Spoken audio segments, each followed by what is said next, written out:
Golly, the old boy just did a broadhead test on a piece of plywood. You know who I'm talking about with Cafaro. Oh, Aaron Snyder. Yeah. Yeah, I just listened to that. Yeah. 3-hour podcast. Did you see the difference, though, when he added a piece of carpet to the plywood? No, I didn't watch it. You haven't seen it? No, I just listened to the one. So he shoots at a 30-degree angle. Okay. Which is steep. Yeah. And they all skip. None of them dig. They all skip in. So, I mean, it'd be like hitting a rib and kind of just deflecting. But, like, when he added a piece of carpet skin, then he started getting penetration. Like, he'd have to, I've never had an expandable. I've shot expandables my whole life. I've never had an expandable deflect off a rib. But I've never shot 30 degrees or more either. Yeah. I can see it maybe happening. But like when he put a thin piece of carpet like fur on the plywood, it started digging in it. Yeah. You know, it's he doesn't do anything half-ass. Yeah. I mean, he tests like 30 broadheads. Oh yeah, no. I listened to the podcast he did with the other guy, and it went for 3 hours and something. It was super informational. Yeah. To be able to, and again, it comes down to, it's like expandables, you're going to get bigger blood trail. And that's one of the reasons I went to it, because I've been using fixed blades and I know I can crush shoulders when I need to, but sometimes I have great blood trails. Other times I don't have much of anything, and I just wanted a little bit, more. And so you can kind of go back and forth on that. But I just, man, I don't know. It burns me. And then, like, over the last few years, I've made a few shots like that, and I hate doing that. And I also just hate, like, I don't know, I just feel like I lose so much confidence when that happens. And it's like, not from a lack of practice or anything. And I didn't feel like I blacked out and, couldn't remember what was going on. Like, in my mind, I thought that deer was as good as dead. Yeah. And, listening back, I mean, one thing I did have on footage was having a shotgun mic was the audio. And my dad's like, that was a pretty loud whack. I was like, I don't know. I thought the air was releasing from the lungs. He's like, no, that was a smack. Yeah. And so that was interesting to be able to hear back on it. But I don't know if that was kind of a little bit of a crusher there. So, I mean, that happens though.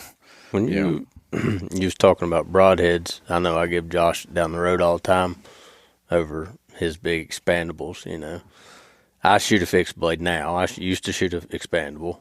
Still like expandables, but I had an expandable fail one time.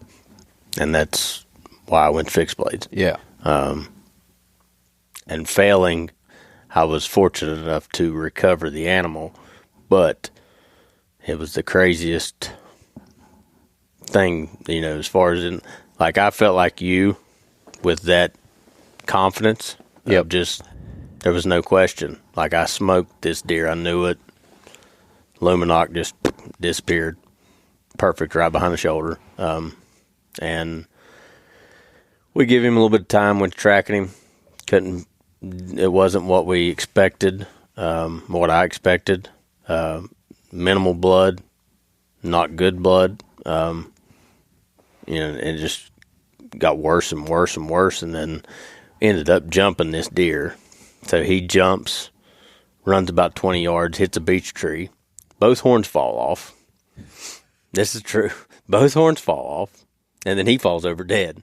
So anyway, we go get him, and I'm, yeah.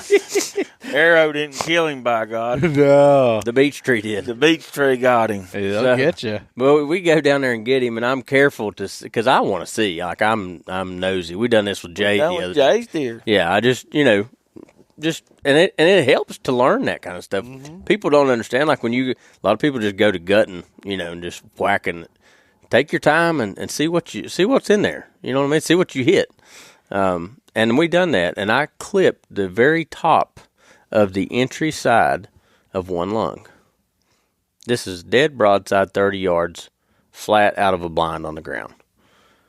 and I clipped the top of one lung on the entry side. Never did find the broadhead side of the arrow.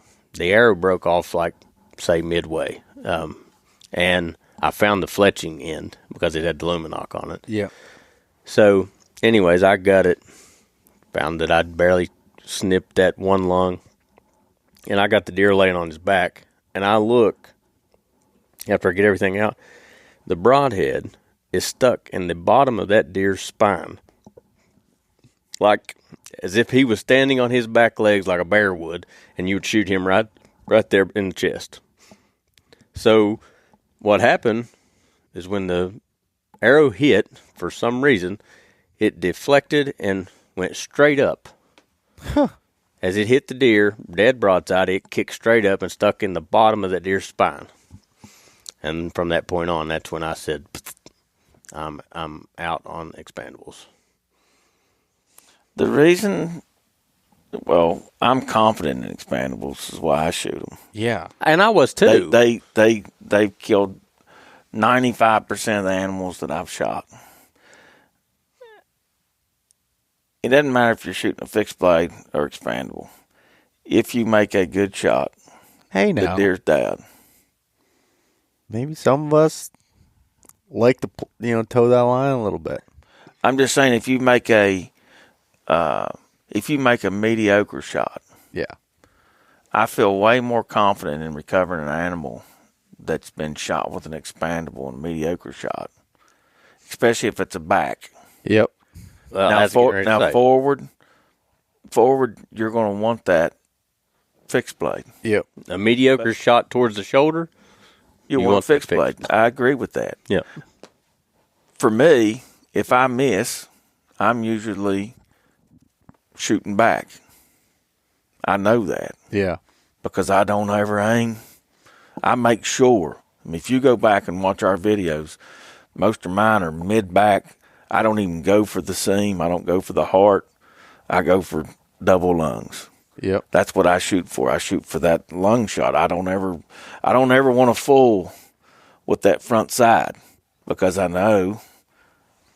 Well, you don't have the equipment for it. That's right. I mean, I've got my kinetic energy is as high as anybody shooting a fixed blade.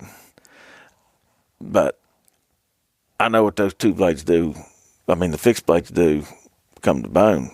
I'm not going to do that with expandables. So if I miss, I'm missing back, and I feel comfortable with an expandable shooting back because it's going to cause more damage than a 1-inch cutting circumference or an 1.25 inches or, an 1.125 of what is most of your fixed blades. Yeah.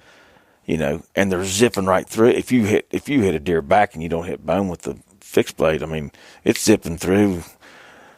A lot of times they don't even know what hit them. That's right. It's just zipping right through, and it's not ripping anything. Well, that's one of the problems that I've found is, like, I love the iron will broadheads. I've used them for the last 6 years, and the thing is, sometimes I literally think they're zipping through so fast and they're so sharp and cutting that it just makes a slice, and it just kind of, I don't know if it Gets really right back seals together. up, but it kind of does. And Yes. and you don't see, and you can have a really good shot, not have much blood, but then you make the same shot a second time and you have a lot more.